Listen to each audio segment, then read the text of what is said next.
Ladies and gentlemen, get ready to embark on a journey like no other. Welcome to the Glum Lot Podcast, your go-to destination for a unique blend of recovery and discovery. I'm Brett. And I'm Mark. And in this podcast, we will endeavor to create a safe and uplifting space for our guests and listeners to share their stories with sincerity and a touch of humor. Remember, we are not a Glum Lot. The Glum Lot Podcast is more than just a source of entertainment. It's a beacon of hope, proving that even in the darkest moments, recovery is possible. Every story we share carries the power to inspire positive change. So buckle up, get ready to listen, and join us in discovering the strength that lies within every individual's journey.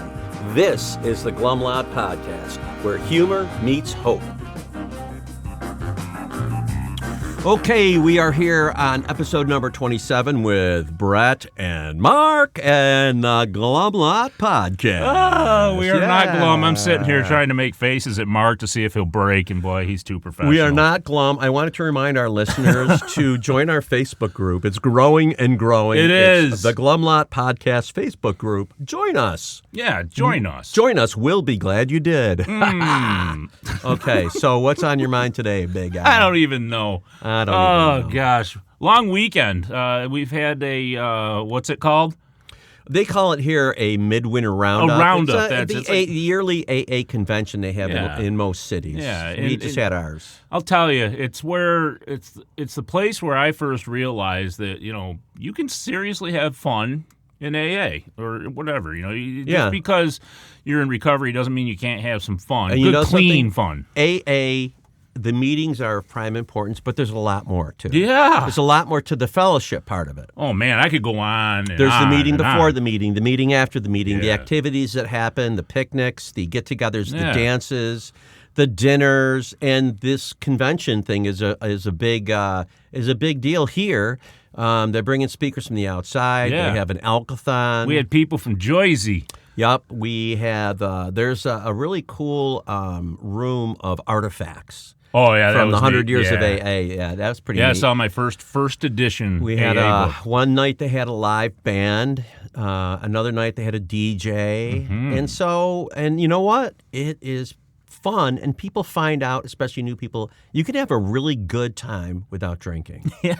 Doing the regular things you can, do. and that's the whole basis of our podcast, isn't it? That we are not a glum lot. We call it the Glum Lot because that'll get people's attention. But it's kind of a joke, the Glum Lot. Ooh, a funny, bummer. But we're not. No, Yay, God, no. us. Gee whiz. What? Yeah, you know what? And I think when people come in, they're glum, and first, to a bit, at least as far as myself goes, I was very glum when I came in. Well, we're full of shame and guilt. I projected some of that glum on the people there. Like, oh, yeah, well, they must be glum too.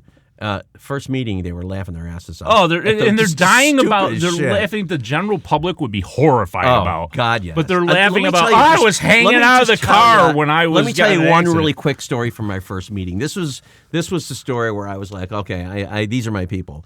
This kid came on and he talked about trying to help a newcomer. He was giving him a ride to a meeting, and he picked him up and then stopped at a convenience store to run and get a bottle of soda for the meeting. Yeah. And he runs in, he comes back out, and his car's gone. So the kid he was giving a ride to stole his car. Of course. And everybody starts laughing. And I'm kind of like, jeez. Well, the next kid raised his hand. He said, I'm so-and-so, I'm an alcoholic, and I'm the kid that stole his car. Nice. Yeah. Oh, and he was sitting right next to him, and the guy was his sponsor. I'm like, holy shit. Oh, yeah. These is my people. The follies. It's just great. It just is. So, so there's hope. You don't have to be this way, this glum all the time. Right. That's right. No glummy. And so we have a guest today who I have never met, and you have never met. God, I hope he's not glum. And our friend Matt Y. from episode number 1 has been helping us out, booking some interesting guests outside of mine and Brett's personal realm, which is great for us. Very uncomfortable. Great for us, though. Okay, it is. And we'd like to welcome our guest, Ricky. Ricky. Welcome to the Glum Lot Podcast, Ricky. Hey. Hello. Hey, can we start with your sobriety date? My sobriety date is January 29th, 2019. Okay, great. And we'd like to rewind back to the beginning, as we always do. Do you remember your first encounter with alcohol? Yeah, you know what's funny is someone brought up in a meeting the other day of like their first encounter. Oh, it was at the Roundup, right? And the guy goes, I had my first beer with my father at 6 years old. And 6 years old. We actually know this story. It's Bobby T. that is the guy, Oh, right? shit. And side note, I relate to that gentleman with most of his experience kind of runs very parallel to my story. And he said that, and this has happened like often in my sobriety where I like just forget stuff. And I'm like, wow, that actually what happened. Yeah. Yeah, something will click and it'll Something will remind click, you. and I'll be like, that is what happened. Yeah, And yeah. so I was thinking, usually I would say I was probably 14 years old, raided the liquor cabinet of a friend's house, sleepover. But then I think about it, it was actually more like Bobby's story, where like I've had multiple sips of alcohol at a pretty young age. Right, and you know what? Playing bartender, do the deal. It's I see. That just reminded me doing that. You know what, though? At the time, it's so unremarkable. Of course we don't innocent. remember it. Right. You know what I mean? Yeah. Right. And then we're faced with that teenage time when we're, okay, let's do something sneaky. Let's break into the liquor cabinet and see Right. what we can get away with. Yeah, Right? absolutely. And that's what you did. Yeah. Tell us about that. I say that a lot because I when I talk about, my experience of drugs and alcohol, I say that I can remember every drug I ever did, right? And I've done them all in a very specific way, the way that a normal person would be like, oh, I remember my first bike that my mom got me. Yeah. And I'll be like, I remember the first hit of acid I got, I remember the first time I did cocaine. And I do in the same exact way that someone remembers getting an art set for their 7th birthday. I don't remember that stuff, Yeah. And I because that's the importance, that's the value I place on drugs and alcohol. Is like even to this day, those were the things that I lived for. Like wow, that's a new drug, I want it. Right, that made an impact on It is you. an impact, Yeah. 100%. So your first feelings of an alcoholic buzz, what was that like for you? So I think I was around 14 or 15 years old. Mm-hmm.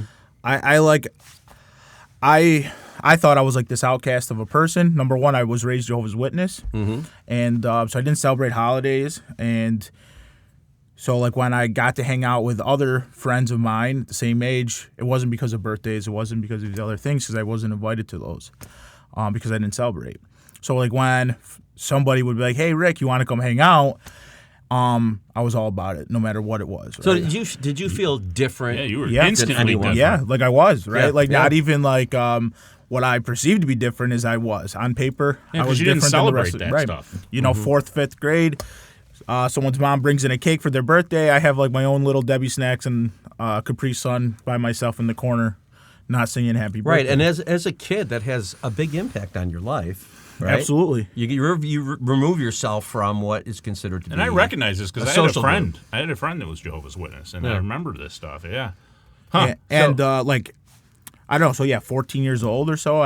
Me and 2 of my friends, we got a bottle of Seagrams. We drank the whole thing, and he lit his pants on fire and ran around the house. And that was And like he wasn't even a liar. Like literally. Well, lit his yeah, pants on fire? he sprayed hairspray on his pants. He was a pyro, and he took a lighter and lit. That's and what I thought. And Okay. we were like running around the basement. You're like, And fantastic. and it was very innocent. It was like. But hey, do you this remember? is- Do you remember the feeling, the inside feeling that it gave you?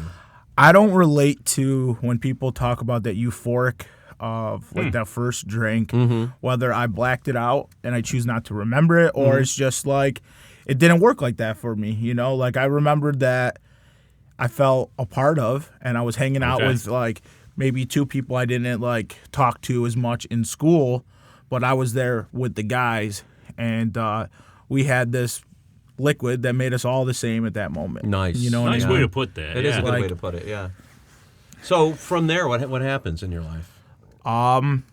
Continue to do it as often as I can, right? And Yeah. like around that age, I think like the religion starts to like slip out of. My mother was the one that practices Jehovah's Witness. My dad was what I believed to be at the time an alcoholic, an abusive alcoholic. Whether I believe that today or not is different, right? What I watched and what I seen and what I heard was a guy that drank a lot and liked to be violent, And then my mother was like this angelic woman who practiced this very strict religious views and didn't smoke and didn't drink and didn't swear and had a regimen of going to work, taking care of the family, and going and practicing a religion. So when on a multiple when day. you were growing up, was there a lot of conflict in the home because of these 2 very different lives? Whether they were because of the ways of life or like my dad was this guy who my parents were 19 when they had me, and my dad was still 19, Yeah, and he was a kid. himself. And he drank, and he liked to fight, and he was like good at it. Guys would call up my father and be like, "Hey, you want to come? We got a situation," and he would leave the house for a few hours, fight, come back, and like that was like I remember it. You were On top of living a with bunch yin of and yang. right It seems like internal conflict from like a young age, and I don't think I ever thought about it like that, right? Like that I was like had a tug of war, and I was the flag in the center, of like different ways for of a lot life. of us, I grew up in an alcoholic home, and I thought the way I was growing up was the way everyone was growing up. I thought it was perfectly normal until I got a little older, and I started seeing how other families were, and I'm like, maybe the way I grew up wasn't so fucking normal. Maybe it was a little skewed, But at the time, I was all in. This is the way people grow up, right? So you're fitting in more with alcohol, and then at some point, do drugs enter the picture? Yeah, but around my parents start to like allow me to drink around senior year. Okay. Okay. Like allow me to start having people at the house, right, and parties, and so senior year, I throw a party that was like every school district around, Dang. and the cops are called. My parents get multiple counts of endangering the welfare of a child. Oh, like shit. You did it up. Some serious things, and that was like I did it because I wanted to be a part of. I wanted to be the man. That's my man. that's my It story. definitely sounds it. Multiple districts. Right, and that was like my story. I think in continuing into sobriety of things I have a hard time with. Right, is like wanting to be the guy. Yeah. Not a man amongst men, but the I man. strive to be the guy. So did your And, parents always make you the guy growing up? No, I think like my relationship with like my mother and I think fathers, like I was like pretty like a good kid. Like I didn't get in trouble, and I was just what I thought like pretty normal, until like there was violence between me and my father at probably 12 or so, and it was abusive. And then like as I started like throwing these parties and things, like it got more abusive, and things got almost up until the day I stopped drinking. Like it never really went away. Right. It was just crazy. Yeah. So you are a senior. You have this big bash. Things get crazy. What happens from there forward? I still like to throw parties. My parents had like a camp, and when they were at camp on the weekends, I threw parties. Every weekend. Did there start to be consequences in your life as a result of drug and alcohol use? Not yet, really. Yeah. Like I got away with things that other people didn't. How do I say? I guess like I'm a like my dad's Native American. I look white. I'm white. I'm a male. Like there's some privilege there with like being in a suburban area where like we had fights, cops would get called, and like we'd get away with it. There's a lot of those kinds of privileges that I didn't see then that I know today were ultimately privileges. Yeah. And I didn't get the consequences that maybe other people did. Okay. Yeah. Doing what a lot of other people, maybe even my age, were doing, So the drug and alcohol use continues. Yeah, 17, I find cocaine, and that was it. Right. Like a game on. And it was like up to that point, I had like some health issues. I was wearing like heart monitors. There was a lot of different issues going on that they didn't know. I had high blood pressure since I was 14. And I remember my first time doing cocaine, and like my friends were doing it at the house. And my one buddy finds out that I'm doing it, and he loses his shit, and he's like you can't do that, and he takes our shit, and he's like trying to hide it on us. So we grab it from him, and we're running down the road. Something happens, a cop is chasing us, so we hide the coke, we get it back, and we're like, dude, we can't tell this kid like that we have cocaine, because he won't let us do it. And that was like He was concerned about Right, you, so at rightfully so. right. And at 17, You had to run from that shit. Yeah. I throw that to the wind and say we got to protect the powder, protect it so we can do it and enjoy it the way we want to, which seemed like harmless, and I believe it was harmless. Like it was just us. We weren't like putting other people's lives in jeopardy, and that was it. And it kind of continued on from there. Of like, all my friends were working, and we made money, and that was what we did. So when you got together, you'd get a gram or two or whatever Yeah. happened, get some beers, and get down to from it. So did any of your health issues become exacerbated by this use? Not at that time. Yeah. You're still young enough and healthy enough Yeah. where it wasn't a big deal. Yeah. It wasn't a concern, right? No.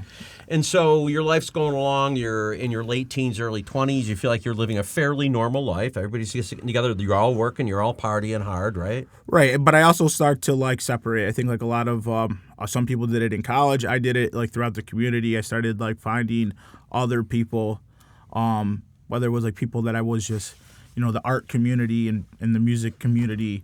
Those were like my people, and not maybe like the whatever. I played sports in high school and stuff, but I could never find my place. Right, like some people like, oh, I'm a jock. I'm a creative. And I like hung out with people everyone had different backgrounds, and I wasn't able to like label who I was. Right, you didn't fit into any niche. Not really, you know. Yeah. And so I started to like find like the jam band hippie music community at around the same age, around 18. And that's like where more recreational drugs start to come in. There's a drug and, element with that. Right. And I liked it. Which you were comfortable with. Which I was comfortable with, and I was willing to like try anything. And I enjoyed the music, and I enjoyed the freedom of like in a field listening to music.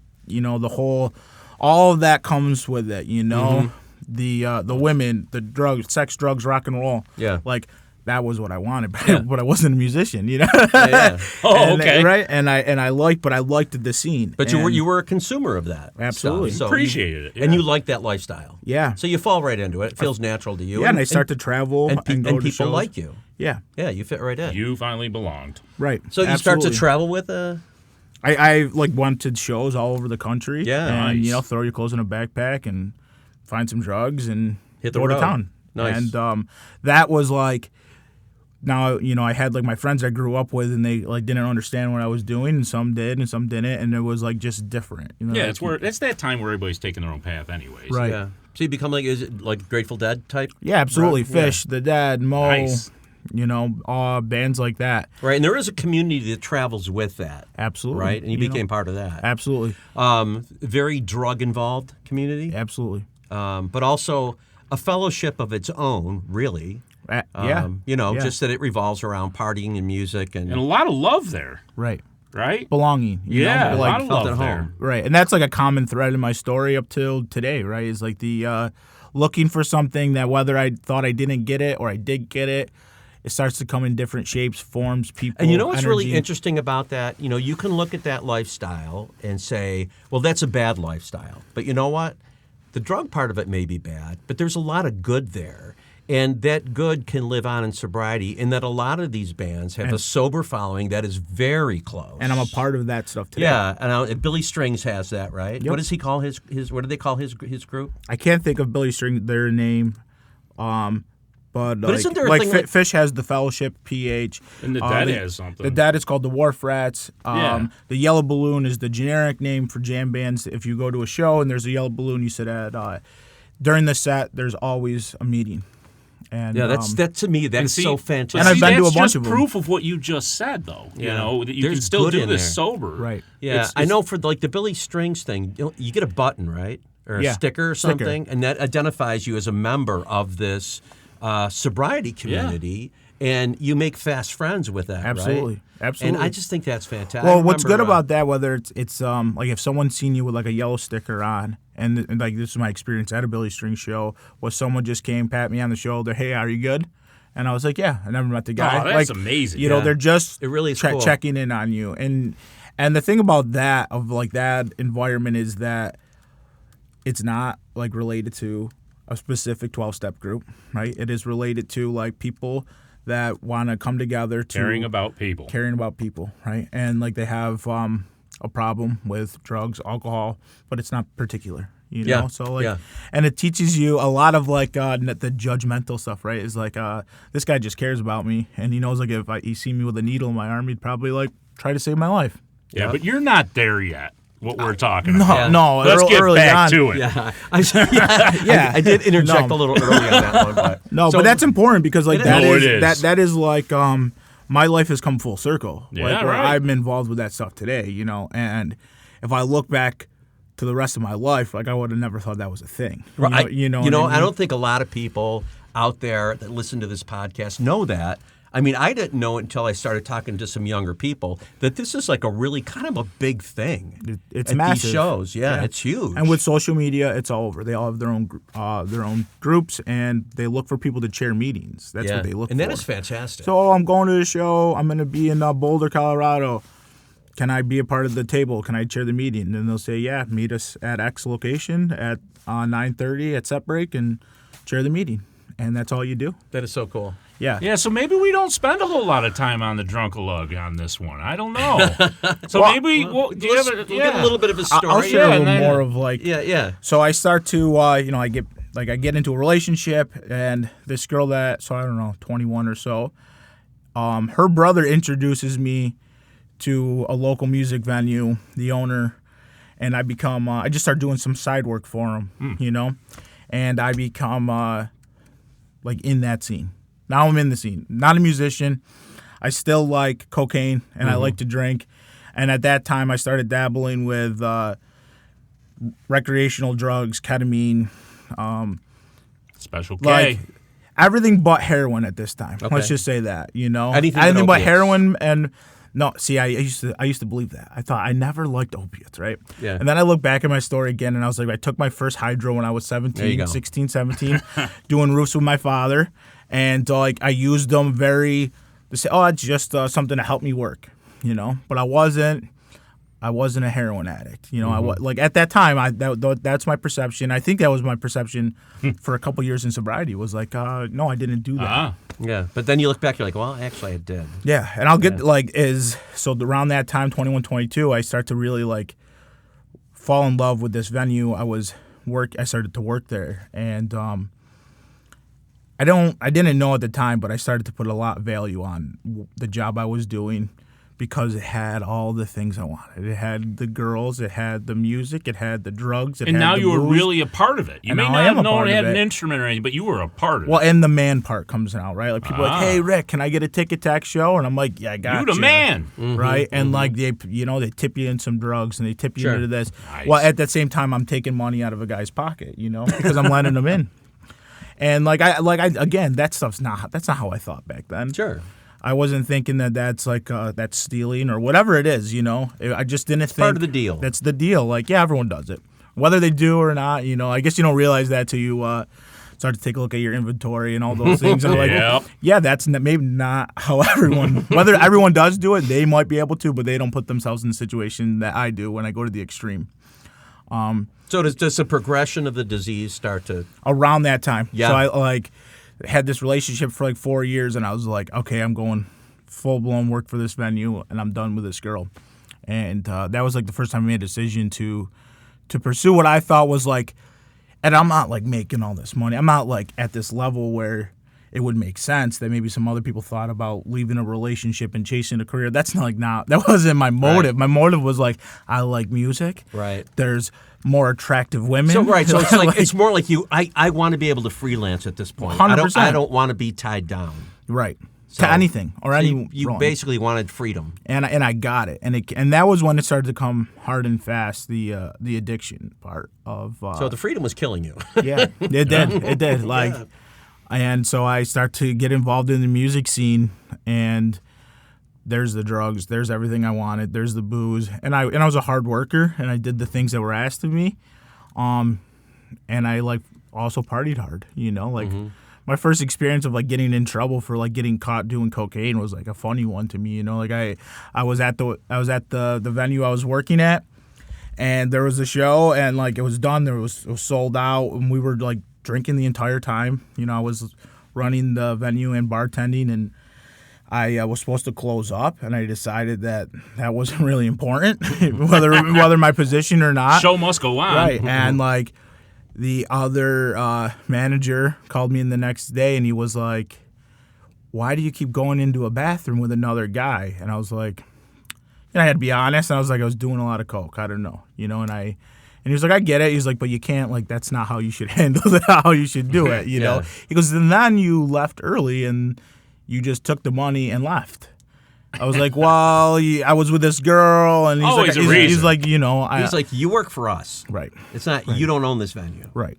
And that was, and I was able to, I tell you enough that you need to hear that I say I'm being honest, and I get emotional, and I probably put like some sort of like sad face on, and I get away with it. Right. You know? Manipulation. And you've got some Right. charisma, and these people like you. Right. And so you're going to use that as currency. 100%. Yeah. You know? Yeah. And I did, and I continued to do that. From there on, like, life got like hard and fast. You know? Like, I went from relationship to relationship, still being in the venue I was working at. I had some opportunities, you know, selling merch across the country at some, like, you know, large music festivals with some bigger name bands in the same genre that I like. And, like, I had opportunities, you know, like, now opportunities are popping up because people see that I'm good at what I do. And now here comes, like, the circumstances and, like, the what's the word I'm looking for? I don't know, like, things start happening, you know, as a result of, like, the decision. Repercussions. There you go. And I was running a VIP at a music venue, and I take this guy's son, the guy owns a big company. He's like, yeah, have fun with my son, you know, like, get him drunk and take the boys out. And I took that to the next level, started doing a lot of ketamine, started doing a lot of cocaine. Don't know how many hits of acid I took. And, like, Oh boy. next thing I know, I come back to the tent and I'm out. I'm on it. You know, I'm on it. And I, like, hit a guy with a golf cart that had my name on it. It was like Ricky, you know? Like, so everyone knew Who it hit was you? me. Well, it was Ricky. Was that guy who's It's Ricky. imprinted on his ass. Right. So, and, like, I go home the next day after, like, having a really intense trip. Like, it was bad. You know, they tied me to a tree. Things are bad. And Wait a minute. Yeah. No, we aren't going to let you get by that one. Okay. yeah, but I was juggling knives. Like, I found out, So they're like- I don't know how to juggle. Is there any footage? No. So just in order to save you from yourself, they say, we better tie this guy to a Which tree. is what they used to do in the 70s, like Yeah. at dead shows and stuff. They're Yeah, like, yeah. oh, you took the brown acid. We tied freaking to the out. tree. Right, and I was losing it. On top of all the other drugs I was on, you know, I was like digging my hole, I guess, in the RV trying to get out inside. You know, I was just on Didn't another work. level. Didn't work. And long story short is I go home. I hydrate up back to my parents' house, and they call me up to come back to the festival to finish running it. You know, What And- they really wanted to see more of that stuff. you know, and like, so what happened was I get a ride out there, and both of the promoters go, Ricky, you can drink, no drugs. Like, we want you, you know, like, because we were crushing it at the bar, and it was like a big hit. This tent that I created, it had lights. It looked good, right? So you're And I doing go- a great job, Yeah. but you're about to kill someone. So Right. let's. And I'm just like, I'm representing people in a company, and I don't care, right? I don't care. Like, I'm just like, I'm gonna have fun. You're bigger too. than that. You're right. And so I go back, and within 15 minutes, this guy, as I literally just told a friend of mine, I'm not going to do any drugs. And I go and grab a drink and mingle, and everyone's like, man, that was pretty intense the other day. And I was like, yeah. And a guy hands me, you know, like a softball of cocaine after I just told the guy I wasn't going to do any drugs. And I go to a porta potty, and I throw it down my nose. And I'm like, game on, you know? Mm-hmm. And that was it. That was like how I lived. And that was like my first relationship, long term, that I left. Like, she didn't like cocaine, and I would tell her I wouldn't do it, and I would always do it. I never not did Well, it. there were knives flying. Of course you didn't like it. It is hard to say no. Right. And you're in that element that's so exciting and so chaotic, and we love that shit. I do. And so you're working basically what is your dream job. Yeah. And part of the element of that is the drugs and alcohol. Well, I right? ruined it because of that experience. I had an Yeah. opportunity to go tour for a band, pretty big level, being their merch seller, and another employee told the tour manager, "You can't hire Ricky; he's a liability." And I was, and it was from this experience, you know. And like, people didn't know the extent of my drug use, you know, like. With that first relationship I talked about, that was like my first experience with heroin at 23. Meanwhile, I had fentanyl patches in my mouth almost on the daily. You know, I was getting patches and I was putting them in my chewing tobacco, and I would walk around, you know, high on opiates almost daily, you know. I had a lot of experiences, you know, and stories about that where people thought I was just had a bad back or I was sick when I was like really detoxing, and I'd be like, oh, I'll come back, give me a minute. And I remember at Christmas, my parents were at my girlfriend at the time's family's house, and I turned pale white. My mom's like, is your back acting up? And I was like, nah, I don't think so. I looked in the mirror and I'm pale. And I'm like, okay, it can't be it. I'm like trying to deny that I have a problem with opiates, So I go home, I go to my little box of tricks, and I chop out a line of Coke, and I'm like, nope, that didn't work. Take a glass of whiskey, that didn't work. And I see the fentanyl, and I'm like, I put one in my mouth, and instantly, like, I have color in my face, And it was like that day, like that I knew I was physically addicted to this drug, and like that's what people talk about, right? At that time I'm 25, and like I fit the demographic of a white 20-year-old male that is being affected by the opiate epidemic in the country, right? And like I kind of like related it to that, and but I also had all these other vices that it was easy for me to kick that because I did so much cocaine and I drank so much. I drink every day, whether it was like casually at the bar, have a few and a couple shots, or it was during. But there was a moment of brief clarity. Yeah, that like I don't want to be a heroin addict. Yeah, it wasn't like no, you don't like coke. It was like you don't want to like put a needle in your arm. That was it. Oh my God. Yeah, that was awful, right? But the other stuff's not bad. No.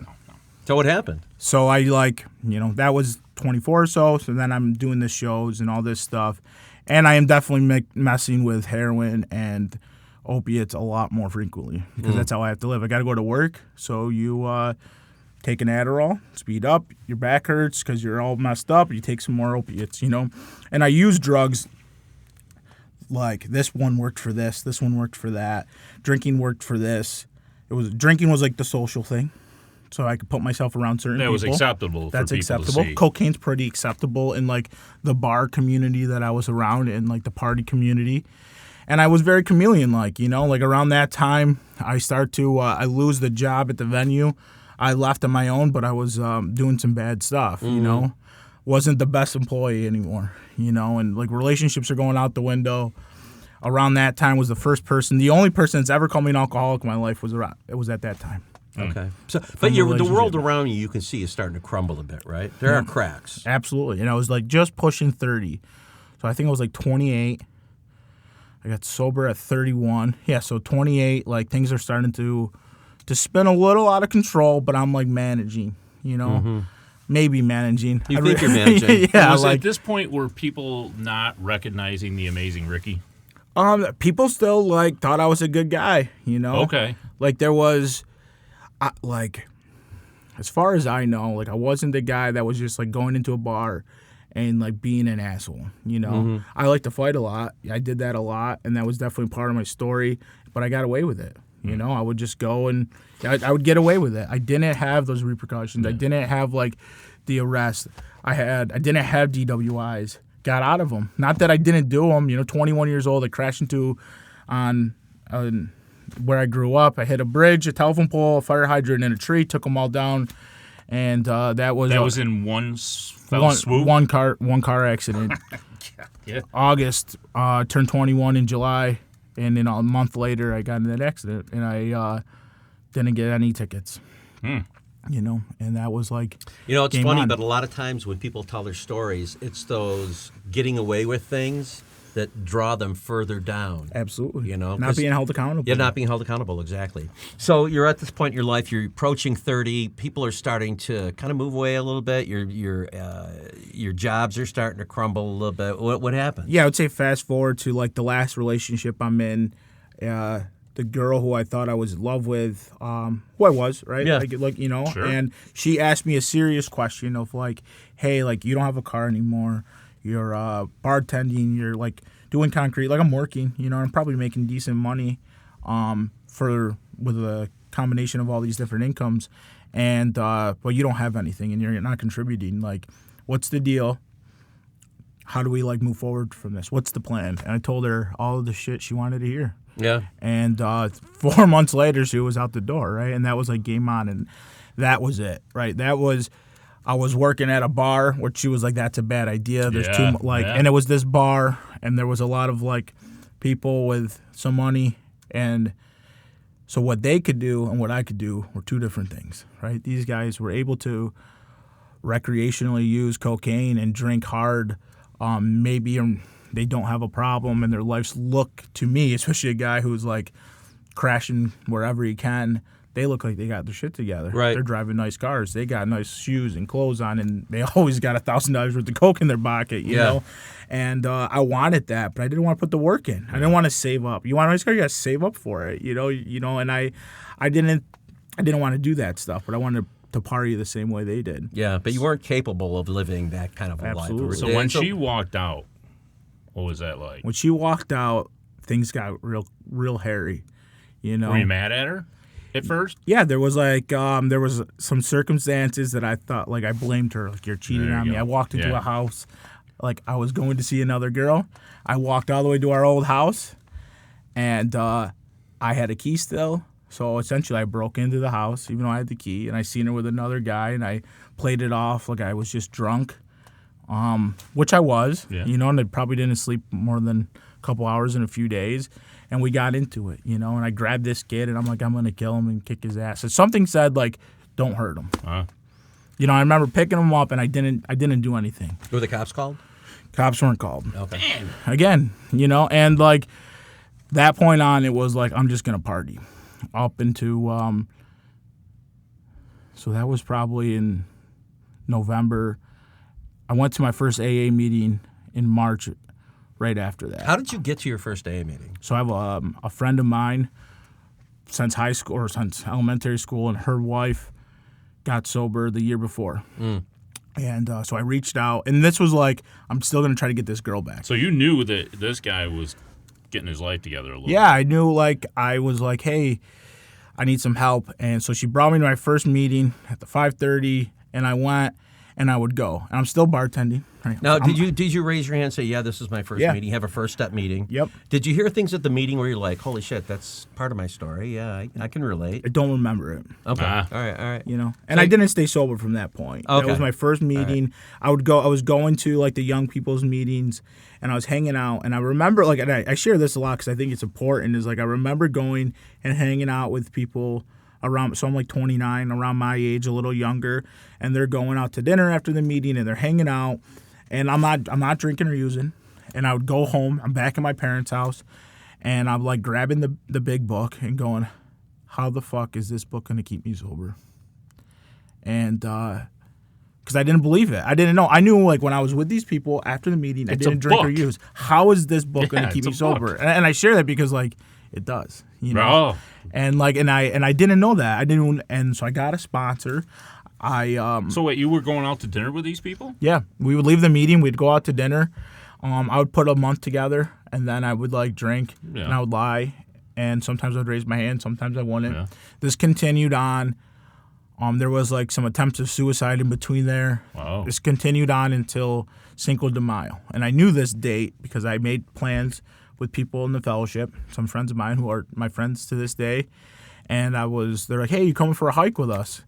And somehow I came into some extra money, and I went and I bought some nice clothes, and, like, that's, like, you know, the image. I'm that image guy. I need to look a certain way, especially if I'm going to go out. And I went, and I was like, I told them a lie, and they knew it. Like, looking back on it now, they knew what was going on. But you're in a really, inside, you're in a very dark place. Right.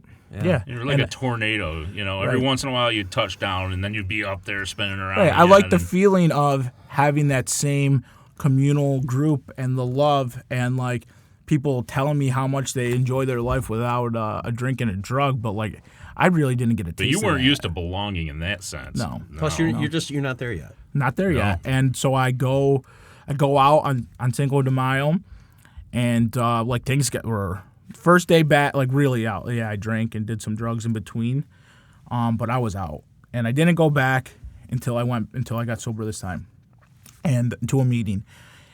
In between that time, I seen multiple people from Alcoholics Anonymous at different places. You know, like, my creator was Keep like, running hey, into them.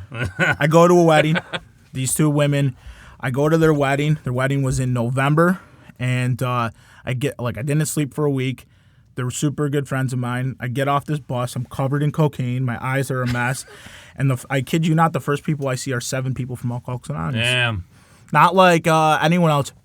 Hey, Rick, what's up? And I'm like, Nothing. Wiping his face just off. trying to like, you got a Maintain. suit on, you look good, try to feel how you look, but I didn't. I was just trying to keep it together as much as I could, which it wasn't really like that was a bad wedding for me. And so people knew, right? They knew. Everyone knew. Did anyone confront you? Nope. Not even. Let you do your thing? Not even the person that brought me to my first meeting, and Okay. I thank her for that. And like, she's a part of my life today. Her and her wife, they are my friends, some of my closest friends, and like they let me just go. Yeah. She did bring me to. There was at that meeting I used to go to. There was a kid. He picked up 3 years.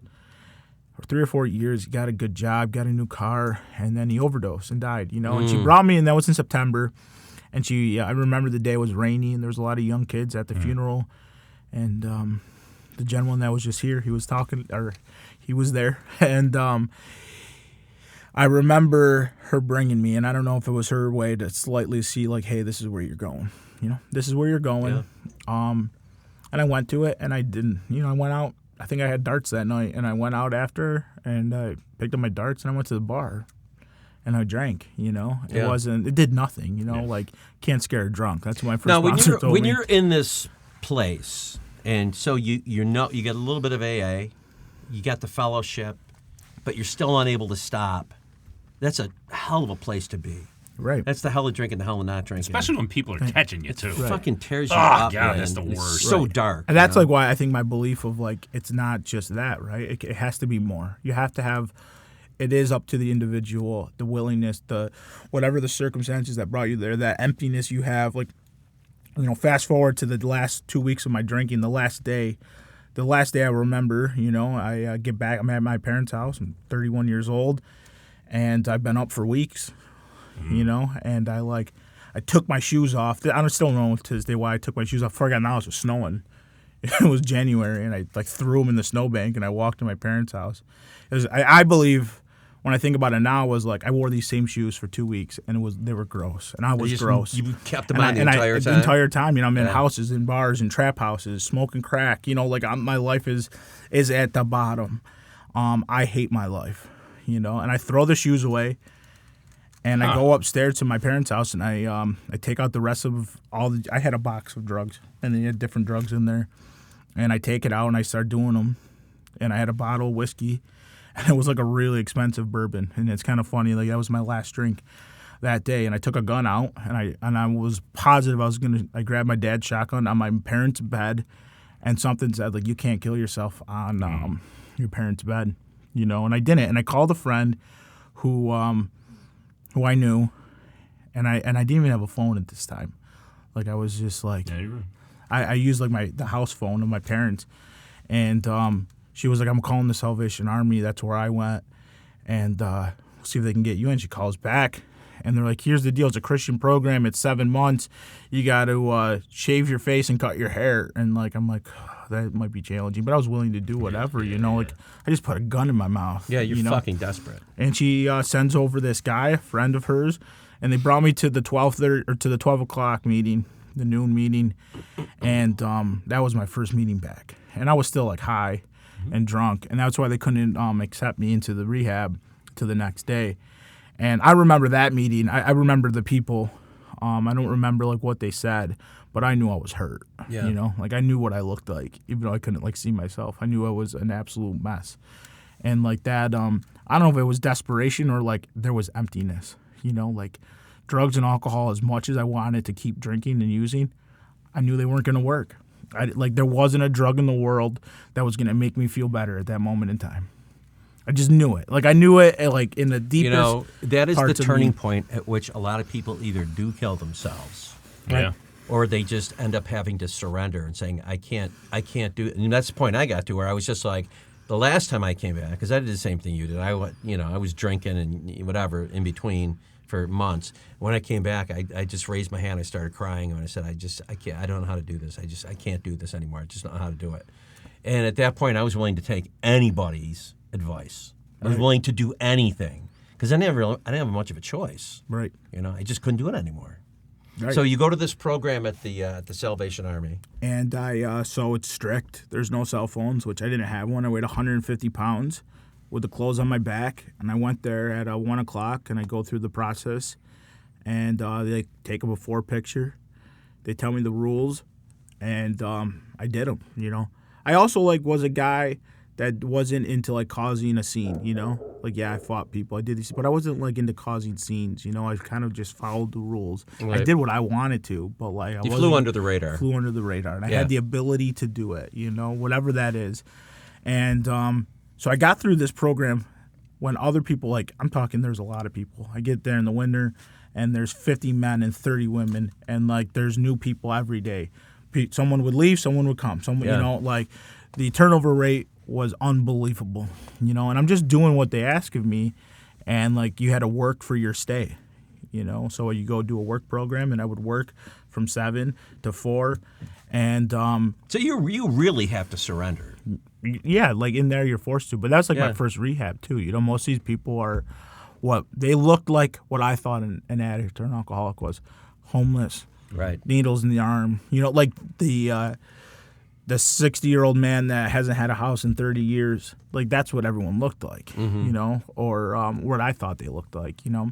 And so after 28 days, you take a drug test, and if you are clean, you can go to a meeting or just leave the facility. So I left, and I went So to you're locked down that whole time? the entire time. No phone. You couldn't use a phone for 2 weeks. So my parents didn't know, like, how I was doing. No one did. And so I get to go to my first meeting, 28 days sober, which is probably one of the longest times ever. You know. Yeah. Really, no drink, no drug, detoxed in there. I was dirty for every drug, so my body was, you know, I didn't sleep for that whole month, I don't think. I'm hallucinating. I think there's, like, things happening to me. It was, like, a really scary, hard place to be. And I'm in a different, like, it's almost like prison, you know? Yeah. To me, I've never been to Is there a prison. medical doctor there that's taking care of you? No, So you're just on your own. on my own. Detoxing, horrible. I was eating so much, like, that I would throw up because I was 150 pounds, and I haven't really eaten or taken care of myself in months. And so I go to a meeting, and I meet a guy at the noon meeting because I knew that meeting existed, and he offered to pick me up the next day to go to a meeting. And that guy was my first sponsor for 2 years, you know, and he picked me up every single day for 7 months.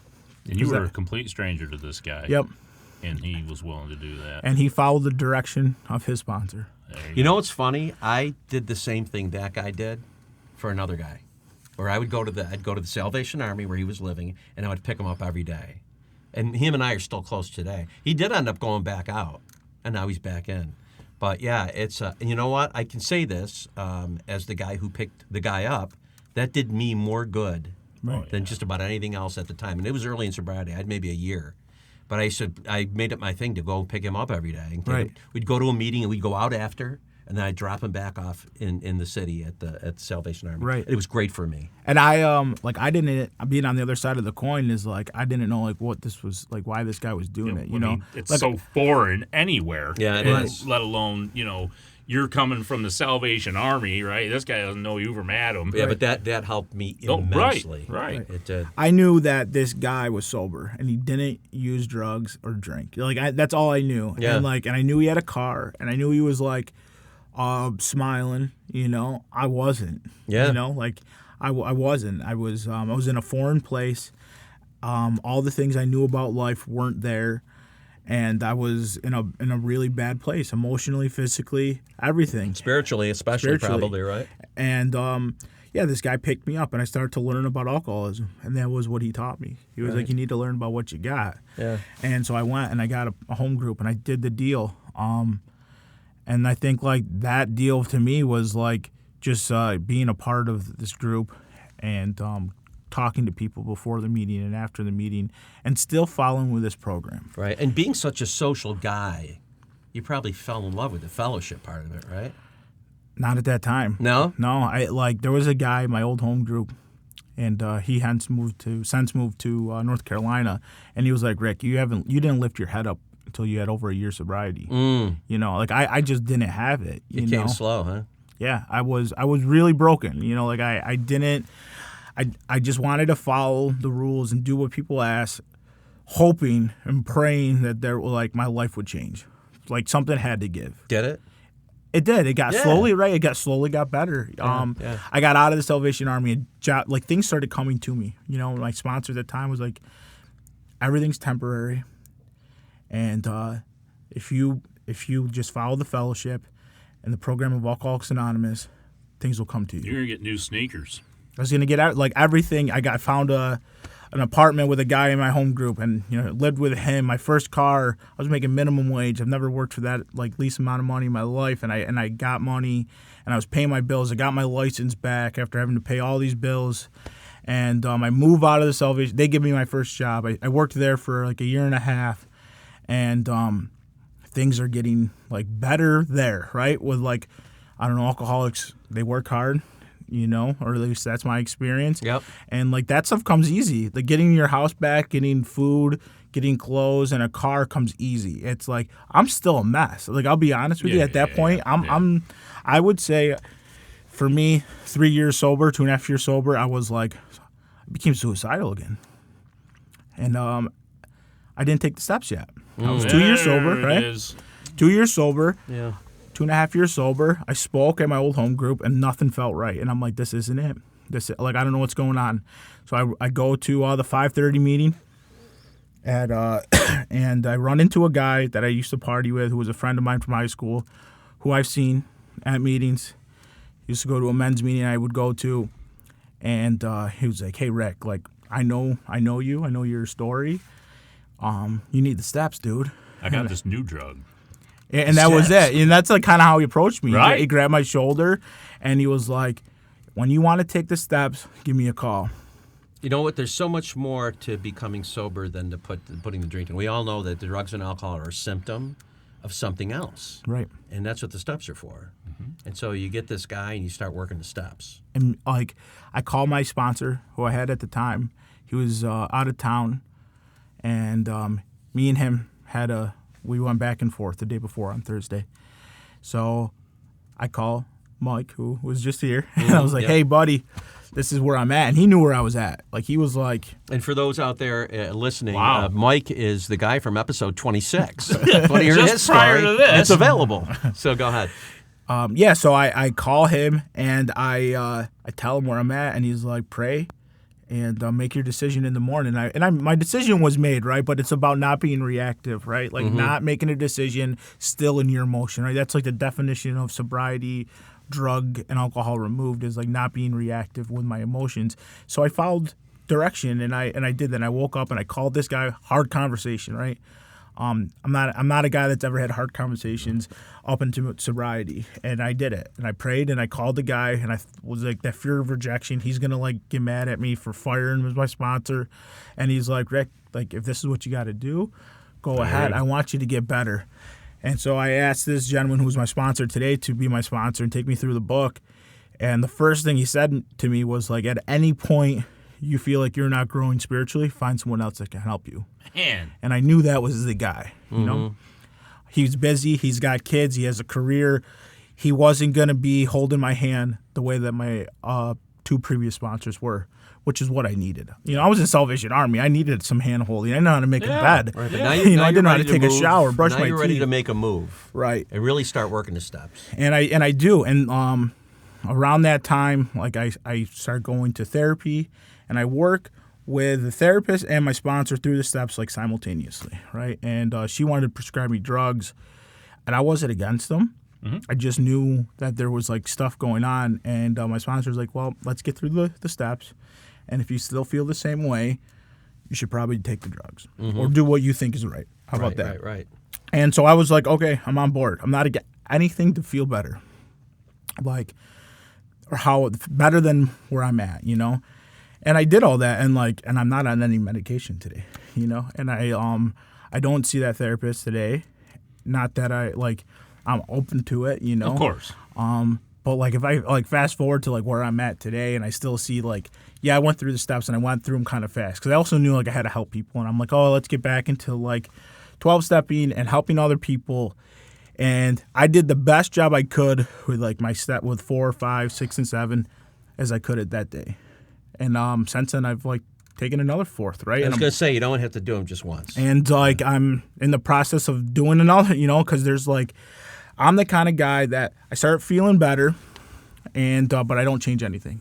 Man, I feel better. Life's going good. I'm making some money. I'm spiritually, I'm connected. I'm praying. I'm doing the stuff shown to me that I'm like bought into AA.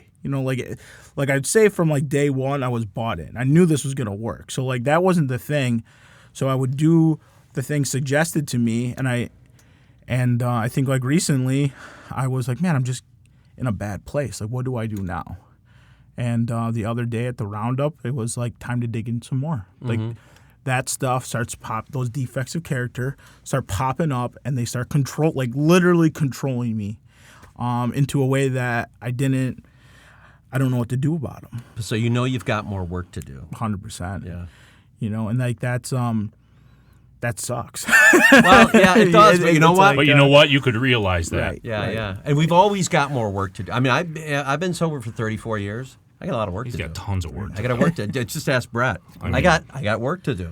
Right. Yeah, I guess when I got to that point, I felt the same way, and I don't have it as much of sobriety as you, but I got to that point too. And what I found out was I really had to dig into 6 and 7 because I was still hanging on to that shit, So I hear you on that one. So it's good though that we can recognize that now. Right, and I believe that when I'm connected, however, spiritually, like that stuff will come to me, right? And I'm willing to ask other people for help, and if I'm willing to like just be honest with myself and like put it out there, I know that's what saved my life from day one. And like the steps are what like helped to bring that stuff to light, right? But like the foundation of my sobriety was based on that I was willing to ask other people to talk to me, and I was willing to talk to newcomers, and I was willing to go to meetings where I didn't know anyone. I was willing to pick up other people when I got a car.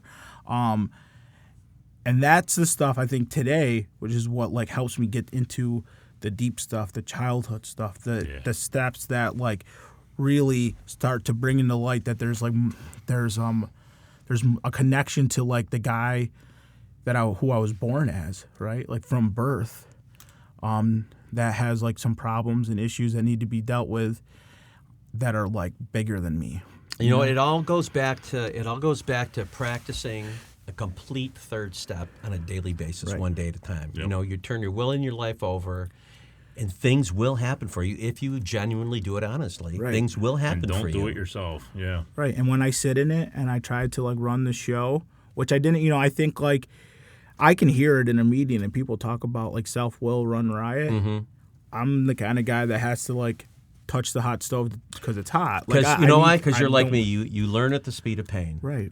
And I don't think there's anything wrong with that. I've had a lot of conversations. I know no other way. Is like I think that's like whether you're. Grow. I think humans, alcoholic or not, like there's like two ways, right? You can go through pain and grow, or you can like sit in pain and not grow, and like that's it, and burn up, or like you can take it as like this is presented to me as an opportunity for growth.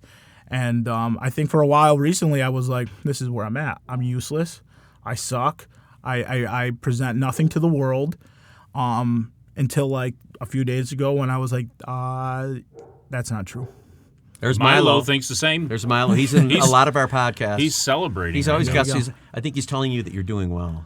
Yeah. Well, thank you. Brett, do you have anything else? We're kind of almost at the end of an hour. No, here. I just, I'm sitting here always in awe of I hear where we go. And then I hear the wisdom, the sense of just, I don't know, man. It's a magical thing. It just is, and it strikes me every time I sit here and hear one of these stories that, man, we are good people. We're smart. We're worth it, right? And how amazing. How amazing. There's only one reason we got that, and that's through the program and the fellowship and what we're doing right now, sharing this with others, so they can see, but when we share these stories, people can see a way out, and maybe they'll want to come here. So yeah, your story's fantastic. Oh my God! Thanks so much for coming in and sharing. Right. Yeah, thank you guys. Thanks for honor and a privilege to. Until next time on the Glum Lot Podcast, I'm Mark, and I'm Brett, and I'm Ricky.